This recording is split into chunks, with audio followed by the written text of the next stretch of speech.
এই দোয়াটা শিখে নেন, ইনশাআল্লাহ আপনার জীবনের সমস্ত সংকট কেটে যাবে।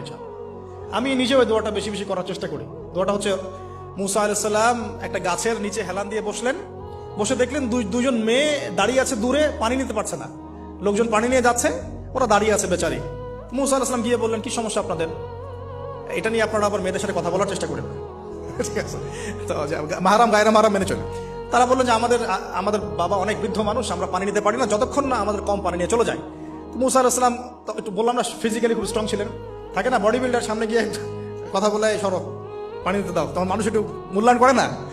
তো মুসা আলাইহিস সালাম এভাবে পানি নিয়ে দিলেন এবং বাছুরদেরকে পানি পান করালেন, করিয়ে গাছের নিচে এসে বসে আছেন। বসে বসে তিনি দোয়া করছেন, এই যে দোয়াটা তিনি দোয়া করছেন, রব্বি, একটা নেক কাজ করলেন, নেক কাজ করলেন না, মানুষের উপকার করলেন, নেক কাজ করে এসে গাছের নিচে বসে দোয়া করছে, আল্লাহ এখানে তো আমার খাবার পানি বাসস্থান কিছুই নাই, আমি কি করব?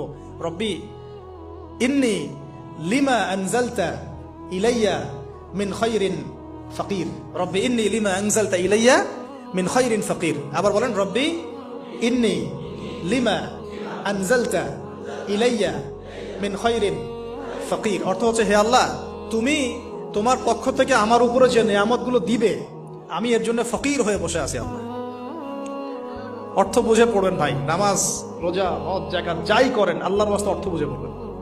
অর্থ বুঝে পড়লে আপনার ইবাদতের স্বাদ পাবেন, তৃপ্তি পাবেন, আল্লাহর সাথে কানেকশন হবে, আল্লাহর নূর পাবেন, মাআরিফত পাবেন, সত্য স্বপ্নও দেখবেন তখন ইনশাআল্লাহ।